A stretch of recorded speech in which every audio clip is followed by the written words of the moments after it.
At ngayong araw nga guys, panibagong kwento na naman ang mabubuo sa araw kong to dahil magtitinda nga ulit ako ng sorbetes na tinatawag nga ng karamihan na dirty ice cream, pero ang totoo ay dairy ice cream talaga yon.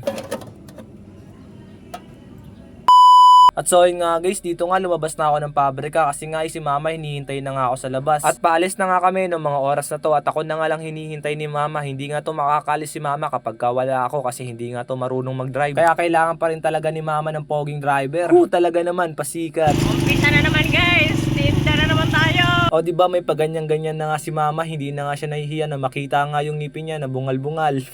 At so yun nga guys, no, dito dumaan nga muna kami ng gasolinahan para magpagasolina. Sabay na ipag-peace bomb nga muna ako dito ay kuya. Sabi ko kasi sa kanya ay naka-vlog nga ako, mamaya lalabas siya sa TV. At so yun nga guys, pagkatapos nga namin magpagasolina ni mama, nag-teleport na nga kami agad dito kung saan ko nga siya hinahatid. At sa mga taga dito, sigurado hindi nyo to alam. So yun nga guys, dito umalis na nga yung airmat ko para maumpisahan niya na nga rin maglako ng sorbetes. At sumunod na nga rin akong umalis para maumpisahan ko na nga rin maglako ng sorbetes. At dito nga guys, agad ko na nga tinanggalan ng takip yung cooler ko kasi nga mag-uumpisa na nga ako dito magtinda ng sorbetes. At ito nga po pala yung flavor ko ngayon guys, avocado tsaka cheese.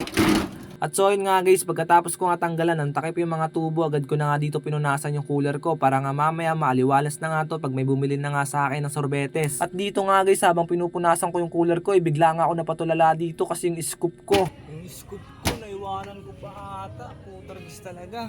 Ayun nga guys, no, naiwanan ko pa yung scoop ko. Pagkabukas ko na itong cooler ko, naalala ko nga, wala pala akong dalang scoop. At kay mama ko ata yun. Kaya babalikan ko pa si mama ron. Kasi andun yung scoop ko, di ako makapagtakal ng sorbetes pag wala yun. At kaya nga dito guys, umalis na nga kagad ako kasi nga yung scoop ko naiwan ko nga ata dun kay mama. Hindi nga ako makapagtakal ng sorbetes pag wala nga yung scoop ko, kaya kailangan ko nga makuha yun. Yung scoop ko, naiwan. Hindi mo ba dala? At so yun nga guys, pagkasabi nga sa akin ni mama na hindi niya nga raw dala yung scoop ko, agad na nga ako bumalik dito sa may sidecar ko para nga bumalik sa bahay kasi doon ko nga sigurado na iwan yung scoop ko. Bad trip. Naiwan ko scoop ko ate.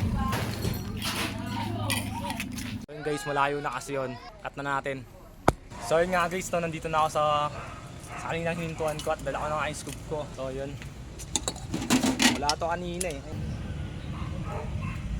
At so yun nga guys, dito nga meron nang bumili sa akin ng sorbetes kaya dito agad na nga ako kumuha ng apa. At sabay nga dito guys, agad na nga ako nagtakal ng sorbetes at shoutout nga pala muna sa dalawang bumili sa akin dito dahil sila nga yung buenumano ko ngayong araw. Ay, gulong lang ito eh. Ito lang.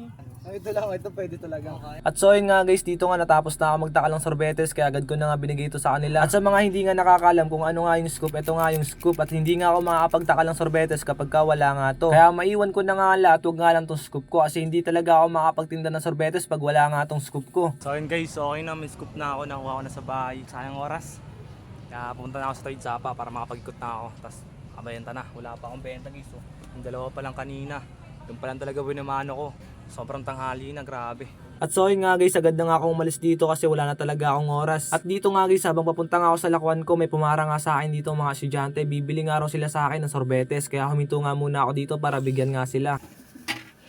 At pagkabukas ko nga ng cooler ko guys, agad na nga ako nag-umpisa magtakal ng sorbetes dahil ngayong araw nga kailangan ko talaga magataw. Dahil anong oras na nga rin ako nakapag-umpisa magtinda ng sorbetes. At habang nagtatakal pala ako dito ng sorbetes guys, isa-isa na nga rin lumapit sa akin dito yung mga estudyante. Ano, Rodel Dairy Vlog, ice cream. Ano mo ha? Gano'n to kabisa ha? Alam niyo na guys.